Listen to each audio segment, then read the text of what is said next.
여러분 안녕하십니까, 강신업 변호사입니다. 지금 조희대 대법원장이 보이지 않는다. 지금 공식 행사에도 두 차례 나타나지 않았답니다. 대법원장이 공식 행사에 안 나타나는 것은 특별한 이유가 있을 때만 안 나타나죠. 뿐만 아니라 외부 인사와도 만나지 않는답니다. 그러니까 선고가 날 때까지는 외부와의 접촉을 차단했다고 볼 수 있는 거죠. 우리는 조희대 대법원장이 어떤 사람인가를 알아야 됩니다. 우리가 헌법재판소 때문에 결국은 사법 불신이 엄청 생겼고, 또 지금 고등법원에서 계속해서 이상한 재판을 하는데도 불구하고 대법원에서 여기에 대한 제재를 가하지 못하고 있고, 지기현 부장판사에 대한 여러 압박이 있음에도 불구하고 또 조희대 대법원장이 여기에 대해서 또 강력한 어떤 조치를 취하지 못하는 걸 보면서 우리는 사실은 조희대 대법원장한테 많은 실망을 하고 있습니다. 그래서 기대도 접은 사람도 많습니다. 그러나 이 조희대 대법원장은 보면 말이죠, 6년 동안 이미 대법관을 했거든요. 그때 아주 양심적인 판결, 그리고 지조 있는 판결을 많이 했습니다. 그 대표적인 것이 뭐냐면 말이죠, 조윤선 장관 그 블랙리스트에 있죠. 그걸로 유죄로 이제 올라왔을 때 다른 사람들은 유죄를 주장했지만 당시 조희대 대법관은 문재인 정부임에도 불구하고 무죄 주장을 했습니다. 김기춘 전 비서실장도 그렇고요. 그러니까 소신 있는 그 소수 의견을 많이 냈던 사람이다. 다시 말해서 눈치 보지 않고 법과 원칙에 따라서 판결을 하는 사람으로 알려져 있습니다. 그것을 높이 사서 윤석열 대통령이 사실은 대법원장을 시킨 거 아니겠습니까? 그러니까 조희대 대법관을 6년 동안 마치고 나서 다시 대법원장으로 발탁되는 데에는 그의 그런 어떤 소신, 그리고 지조, 물론 실력도 뒷받침됐겠습니다만 그런 것들이 굉장한 역할을 했다라고 알려져 있습니다. 그렇다면 적어도 조희대 대법원장이 이재명이라는 권력, 민주당이라는 권력 앞에 무릎을 꿇지는 않을 것이다라고 우리는 기대를 해보는 겁니다. 물론 또 이렇게 얘기를 하면 이것도 희망 고문 아니냐, 어차피 무슨 기대가 있겠느냐, 헌법재판소 봐라, 지금 법원 하는 꼬라지를 봐라, 그리고 조희대가 대법원장 하면서 한 게 뭐 있냐, 제대로 목소리 한번 냈느냐, 또 이렇게 얘기를 할 수도 있습니다. 맞습니다. 그 말도 틀린 건 아닙니다. 하지만 그래도 기대를 걸어보고 싶습니다. 그래도 대법원이라면 헌법재판소는 또 다른 것 아닙니까? 사실 헌법재판소가 있다고는 하지만 사법부의 최고봉은 대법원입니다. 그리고 헌법재판관보다는 대법관을 하고 싶어 하는 겁니다. 자, 그래서 여기는 또 12명이나 됩니다. 이 12명이 말이죠, 뭐 이재명하고 이런저런 관계, 민주당하고 이런저런 관계, 이런저런 어떤 뭐 인적 관계, 물적 관계, 뭐 그런 것을 맺어서 어떻게 뭐 재판을 할 수 있다, 뭐 그런 가능성을 전혀 배제할 수는 없겠지만 아무래도 숫자가 많아지고 그러면 또 그게 쉬운 건 아닙니다. 권순일 그랬잖아요. 권순일 때는 그야말로 김만배라는 자가 대본을 드나들면서 말이죠, 오랫동안 공작을 했지만 지금은 또 그럴 건 아니지 않냐. 물론 지금은 그런데 이재명이가 89.77%라는 그야말로 듣지도 보지도 못한 저 북한식 저 수치로 지금 대선 후보로 결정이 되면서 그게 바로 국민의 뜻인데 어쩌고 하면서 그게 압력이 돼서 결국은 이재명한테 무죄를 주는 거 아니냐, 면죄부를 주는 거 아니냐. 물론 그럴 수 있습니다. 그래서 걱정하는 겁니다. 그런데 그거는 말이죠, 민주당의 뜻일 뿐이에요. 민주당 당원의 뜻일 뿐이고, 그 다음에 그것과 그거는 다른 겁니다. 그게 바로 상권 분립이야. 국민이 예를 들어서 어떤 사람을 갖다가 선전선동에 의해 속아서 일시적으로 지지한다 하더라도 그가 죄가 없어진 건 아니잖아요. 죄는 죄고 인기는 인기고 그런 거잖아요. 그렇기 때문에 사법부가 그래서 있는 거고, 그래서 상권 분립이 있는 거 아니겠습니까? 누구보다도 조희대 대법원장은 그러한 사실을 잘 알고 있을 겁니다.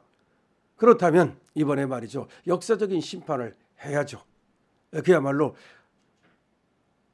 법과 원칙에 따라서 부끄럽지 않은 그런 재판을 해야죠.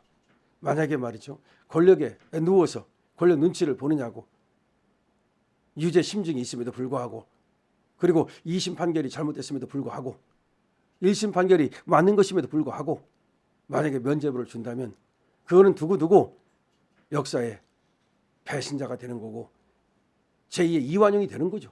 이완용이 된다는 얘기는 말이죠, 나라를 팔아먹은 을사늑약만 이완용이 되는 게 아닙니다. 그야말로 대법관들이, 대법원장이 권력 앞에서 줄을 서고 무릎을 꿇고 타협을 하고 면죄부를 주면 그게 바로 무릎을 꿇는 겁니다. 있을 수 없는 일입니다. 그리고 5월 7, 8, 9 이때 재판이 끝나야 된다는 얘기가 많습니다. 그래야만 지금 민주당에서 만약에 이유죄가 됐을 경우에 파기 재판이 되면 좋고요. 그랬을 경우에 이재명을 후보를 바꿀 수 있기 때문이죠. 뭐 5월 7, 8, 9에 판결을 해가지고 파기 환송을 한다 하더라도 좋습니다. 그랬는데 이재명이가 그대로 나간다. 그러면 파기 환송돼가지고 다시 올라가가지고 유죄 탕탕 떨어지면 대통령 하다가 그만둬야죠.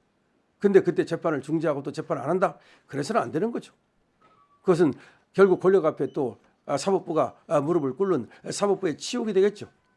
자, 다시 한번 우리는 말이죠. 조희대 대법원장이 요새 보이지 않는다라는 얘기가 나오는데 조희대 대법원장이 또 지조 있는 그런 어떤 과거의 판결을 해왔고 그런 것들에 비춰보면 이재명의 경우에도 얼마든지 그런 지조 있는 판결을 할 수 있다고 보는 겁니다. 이재명의 경우에도 지조 있는 판결이 충분히 가능하다고 보는 겁니다. 대법관들 12명입니다. 이 12명의 지금 어깨 위에 대한민국의 법치가 걸려 있습니다. 대한민국의 정치보다도 이것은 법치입니다. 대법원은 정치를 하는 것이 아닙니다. 법치를 다루는 것입니다.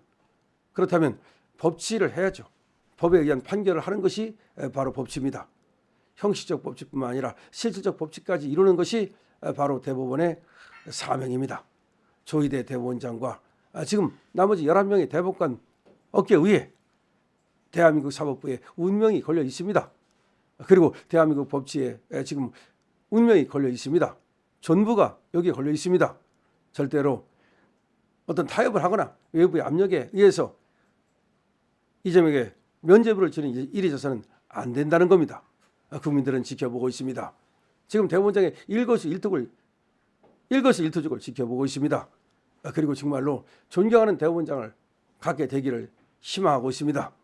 많은 사람들이 우리 보수 우파에서 헌법재판소 하는 꼴을 보면서 기대를 접었지만 저 강신업 변호사는 그래도 법제에 대한 희망을 놓을 수가 없습니다.